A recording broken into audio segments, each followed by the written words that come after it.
ये important part है किसी भी सेल का। इसे कंट्रोल रूम या नियंत्रण कक्ष भी कहते हैं, क्योंकि सेल की सारी एक्टिविटी को ये कंट्रोल करता है। केंद्रक को रॉबर्ट ब्राउन ने सन 1831 में देखा था। अब ये एक केंद्रक है। इस केंद्रक के कुछ पार्ट्स हैं, हम इधर शुरू करते हैं। ये जो ऊपर की ओर निकली हुई लाइन से हैं, इसे कहते हैं एंडोप्लाज्मिक रेटिकुलम, यानी यहां से एंडोप्लाज्मिक से जुड़ा होता है केंद्रक से। दूसरा है प्री न्यूक्लियस स्पेस, यानी जो उसका ऊपर का जो भाग दिख रहा है ये पूरा न्यूक्लियस का एक पार्ट होता है, इसे प्री न्यूक्लियस स्पेस बोल देते हैं। फिर इसके नीचे आता है न्यूक्लियोप्लाज्म, ये पूरा जो ये जाल दिखाई दे रहा है, ये जाल जिसमें है उसे हम न्यूक्लियोप्लाज्म बोल देते हैं। फिर उससे नीचे जो धागे नुमा संरचना है इसे फाइबर्स लैमिना बोला जाता है। इसके जो ऊपर की साइड डॉट डॉट आपको दिखाई दे रही है, ये सारे डॉट डॉट जो होते हैं ये राइबोसोम होते हैं जो न्यूक्लियस से जुड़े होते हैं। ये एक डॉट डॉट डॉट बहुत बड़ा एक गुच्छा सा बन जाता है इसमें, इसे हम कहते हैं फॉल्स न्यूक्लियस। न्यूक्लियस होता है केंद्रिक बोल देते हैं, केंद्रिका बोल देते हैं। वो एक फॉल्स होता है, मतलब कि बनता है लेकिन पूरा न्यूक्लिक नहीं होता।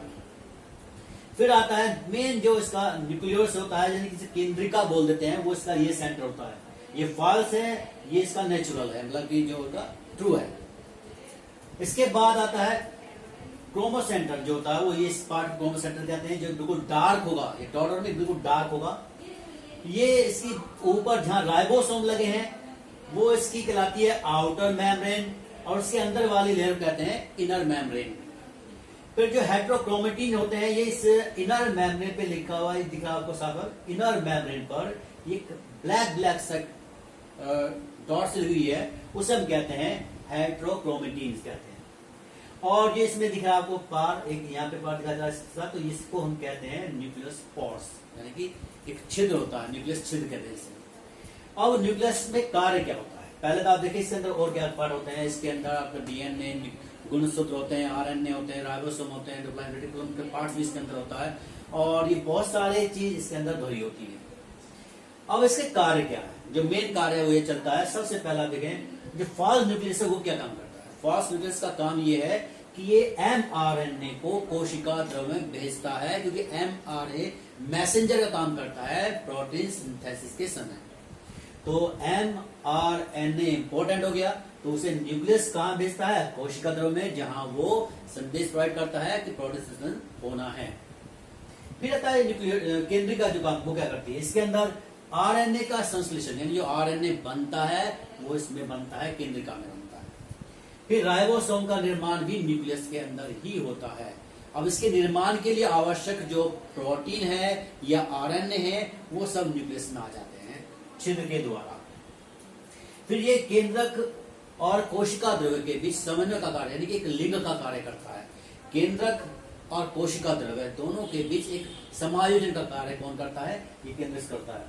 अब आता है जो क्रोमेटिन्स होते हैं, क्रोमेटिन्स कहते हैं गुणसूत्र। इनके माध्यम से एक पीढ़ी के लक्षण दूसरी पीढ़ी में जाते हैं, और इनमें डीएनए होता है, आरएनए। और आप जानते हैं डीएनए क्या होता है, आनुवंशिक कोड होता है जो एक पीढ़ी के लक्षण दूसरी पीढ़ी में पहुंच जाता है। तो ये आपका न्यूक्लियस है, अपना में इंपॉर्टेंट है, क्योंकि इसे कंट्रोल रूम कहा जाता है, पूरी सेल की एक्टिविटी को कंट्रोल कर लेता है। अभी आपने देखा ही है इनके वर्क के माध्यम से। और इसमें लगभग जो हमारे सेल्स ऑर्गन्स है तो कंप्लीट हो गया, लेकिन हमें अभी साइटोप्लाज्म, हमें इसमें स्टडी करनी है कि साइटोप्लाज्म क्या होता है। साइटोप्लाज्म एक कोशिका के अंदर एक लिक्विड होता है, जिसे बोलते हैं सेमी लिक्विड बोलते हैं। उसके अंदर बहुत सारे एंजाइम्स भी होते हैं, हार्मोन्स भी होते हैं, कार्बनिक और कार्बन पदार्थ भी होते हैं, उसके अंदर लिक्विड भी होता है वाटर के फॉर्म में, और ये सब जो होता है साइटोप्लाज्म होता है। उसके अलावा जितने भी आपने ये सेल ऑर्गन्स पढ़े ये साइटोप्लाज्म के अंदर ही होते हैं। तो जो हमने सेल पढ़ी है, सेल्स में आता है सबसे पहले प्रोटोप्लाज्म। प्रोटोप्लाज्म जो होता है पूरी सेल्स के अंदर जितना भी पार्ट्स होते हैं प्रोटोप्लाज्म कहते हैं। अब प्रोटोप्लाज्म दो पार्ट में डिवाइड किया गया है, साइटोप्लाज्म और केंद्रक में। केंद्रक में केंद्र का आवरण होता है, केंद्रिका होती है, और जो कहते हैं इसका न्यूक्लियस प्लाज्मा या कहते हैं न्यूक्लियस प्लाज्मा ये होते हैं।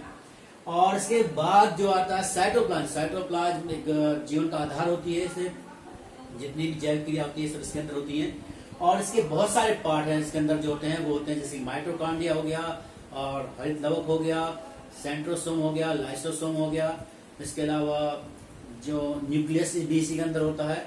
तो ये सब कुछ इसके अंदर आपको मिलता है। एंडोप्लाज्मिक रेटिकुलम हो गया, राइबोसोम, ये सब इसके अंदर मिलते हैं। राइबोसोम आप एंडोप्लाज्मिक रेटिकुलम भी पढ़ चुके हो और यहाँ भी होता है। ये साइज के कुल 2 प्रकार के होते हैं, 70S और 80S। 70S को डिवाइड कर सकते हैं। मान लिया 70S है तो इसका मतलब ये आपका 30S और प्लस 40S का कॉम्बिनेशन होता है। 80S होगा, उसमें आएगा आपका 30S और प्लस 50S कॉम्बिनेशन होता है।